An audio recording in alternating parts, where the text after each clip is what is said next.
Hello everyone, I am Ritu Bhardwaj. I am a life and mindset coach और मैं आज आपको बताने वाली हूँ कि कैसे हम लोग अपनी वाइब्रेशंस को रेज करके अपने रिलेशनशिप्स और अपनी थॉट प्रोसेस को चेंज कर सकते हैं। बहुत सारे लोग मेरे पास आते हैं जब भी मेरे क्लाइंट्स, तो वो मुझे ये बोलते हैं that I never get along with that person very well in my professional life, in my personal life, with my business. I never get along with that person. जब हम लोग बार बार ये बात बोलते हैं ना, तो ये पक्की बात है कि वहाँ से भी वही वाइब्रेशंस आ रही हैं एंड इसीलिए आपके रिलेशनशिप्स और ज़्यादा ख़राब हो रहे हैं। अब ऐसा नहीं हो सकता कि अगर आपके रिलेशनशिप्स अच्छे नहीं हैं तो भी आपकी प्रोफेशनल लाइफ जो है वो बहुत रेज कर जाए। Not possible, because we all are human beings and human beings हम कितना भी प्रैक्टिकली बात कर लें बट हम इमोशनल होते हैं और emotions they do matter, they are very important, है ना। सो जब ऐसा है तो क्यों ना हम कुछ ऐसा समझें जो कि हम लोगों को शायद स्कूल में नहीं सिखाया गया है, which is the importance of our vibrations and frequency. अब देखिए, कितना अच्छा हो कि जिसके साथ आप इतने अच्छे से गेट अलॉन्ग नहीं कर पा रहे हो because somewhere there is some blockage, उसको हम रिलीज कर दें। It's not only about any to as an it's not only about relationship. आप रिलेशनशिप विद मनी भी बोल सकते हैं, है ना। रिलेशनशिप विद योर हेल्थ भी बोल सकते हैं। कहीं भी रिलेशनशिप जहां पे भी हैं आप उन्हें फिट कर लीजिए। अब आपको करना क्या है, आप ये बात समझिए कि कहाँ प्रॉब्लम आ रही है। For example I take one example. जैसे फॉर एग्जाम्पल मे बी मैं ऑफिस में हूँ एंड मुझे ऐसा लगता है कि मेरी जो बॉस है, I don't get along with that person very well. Okay, अब मैं बार बार जब भी अपने फ्रेंड से बात कर रही हूँ तो मैं ये बोल रही हूँ आई never get along with that lady very well. This lady doesn't understand me, or maybe this lady is very selfish. She only think of her work. Something or the other thing, मैं हमेशा उसी के बारे में gossip कर रही हूँ। अब क्या हो रहा है ना, मेरे सबकॉन्शियस माइंड में ये चीज़ बार बार टेप रिकॉर्डर की तरह बज रही है और धीरे धीरे मेरे कॉन्शियस माइंड से वो सबकॉन्शियस माइंड में जाती जा रही है और वो मुझे पता ही नहीं है, वो मुझे पता ही नहीं है कि वो इतना डीप चली गई है।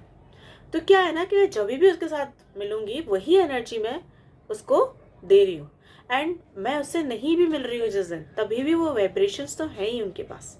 तो she will also think the same thing that maybe she doesn't match up to my expectations, she is not doing something great. Maybe वो ऐसा कुछ कर नहीं रही है जिसकी वजह से मुझे उसके ऊपर प्राउड फील हो या उसको कोई प्रमोशन दूँ या उसको सैलरी भी वो डिजर्व करती है कि नहीं। वही वाइब्रेशंस आती जाएंगी, है ना। फिर क्या होगा, जब भी हम मिलेंगे नेक्स्ट टाइम फिर से वही वाइब्रेशंस और वही रेपिटेशन होता चला जाता है। अगर हम उस वाइब्रेशन को तोड़ना चाहते हैं तो आज से ही मैं क्या बोलूँगी, मैं ये बोलना शुरू कर दूंगी that I am in love with my boss, she is very good. I know that may be past is past, जो हो गया वो हो गया, पास्ट में हम नहीं अच्छे से रहते थे बट अब everything is fine and she's understanding me and she's valuing me, the most important thing, she's valuing my efforts, my hard work. I am very happy. अब क्या होगा ना कि जैसे सपोज मैं आपको एक एग्जांपल देती हूँ, आपने अगर यही बात अपने किसी दोस्त को बोली जिसको आपने पहले बता रखा है ये कई बार कि मेरी बॉस जो है वो तो मुझे बिल्कुल पसंद नहीं है, वो मुझे कभी भी मेरे काम को अप्रिशिएट नहीं करती है या फिर वो सिर्फ अपने बारे में सोचती है, वो बहुत सेल्फिश है, ठीक है। अब आपकी वो फ्रेंड बोली थी कल तक तो तू ये बोल रही थी, तो आज क्यों ऐसा बोल रही है ना, वो नहीं विश्वास करेगी। Same in the same way our subconscious mind will not trust us for the first time, all right, but we will keep on saying, we have to keep on saying, repeating and repeating because repetition has its own power. तो जब हम उसको repeat करते चले जाएंगे तो क्या होगा ना, दो पैरेलल ट्रैक्स चल रहे होंगे। एक तरफ वो वाले जो थॉट्स हैं जो ऑलरेडी हमारे पास पहले से ही फीड हो चुके हैं बहुत टाइम से, that I never get along with that person, she is a very bad boss, और maybe she never appreciate me, she never appreciate my efforts. वो इतने सारे मेमोरीज के साथ आ रहे हैं वो थॉट्स जो चल रहे हैं। और एक जो हम लोग कॉन्शियसली कर रहे हैं, हम ढूंढ रहे हैं ऐसी कौन सी अच्छी चीज़ थी जो हमारे लिए उसने की है, हम कॉन्शियसली इसको मन में ग्रैटिट्यूड दे रहे हैं, तो वो भी चलते जा रहे हैं। तो एक बार ज़्यादा पावर पहले तो इन थॉट्स की होगी, पर धीरे धीरे हम एफर्ट्स के साथ धक्का दे दे के इनको भी ला रहे हैं और चला रहे हैं।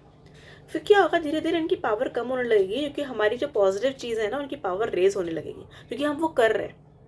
और फिर धीरे धीरे स्लोली एंड ग्रेजुअली ये ख़त्म हो जाएगा, क्योंकि हमारी जो ये वाली वाइब्रेशन है ना, ये उसके पास जाने लगेगी, दोनों पैरेलल थॉट बॉस के पास जाने लगेंगे, और फिर जो नेगेटिव थॉट्स है वो थोड़े कम हो जाएंगे और बॉस के पास यही वाइब्रेशंस जाएंगी और वो भी हमारी value समझेगी.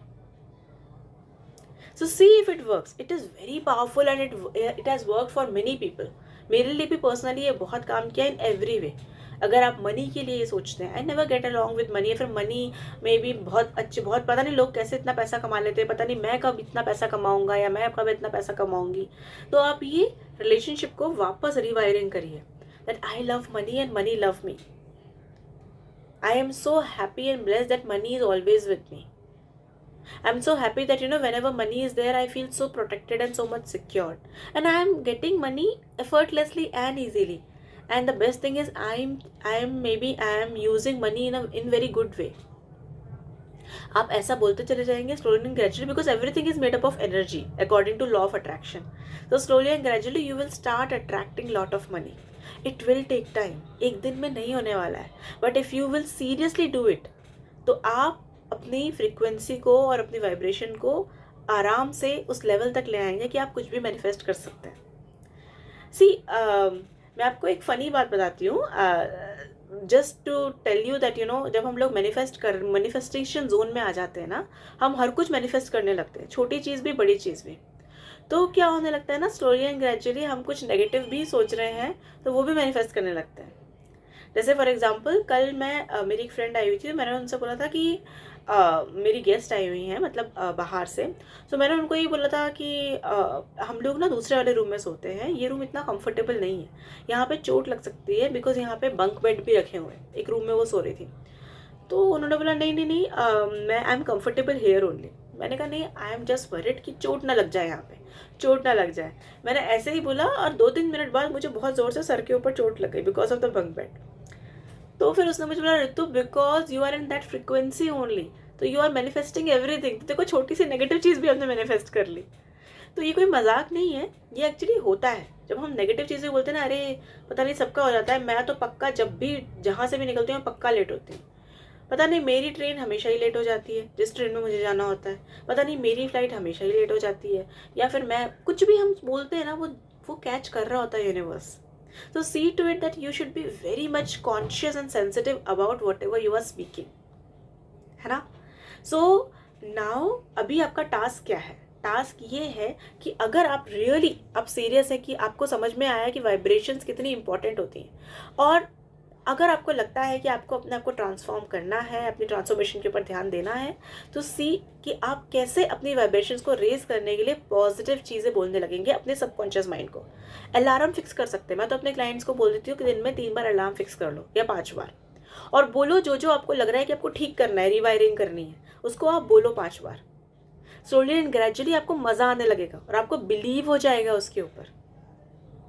So it is very very powerful and it works.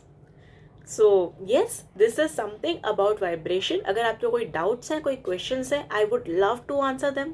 If you want any help like in maybe your professional life or personal life in terms of mindset, then you can always connect with me. I would love to help you. Thank you so much. Bye bye for now.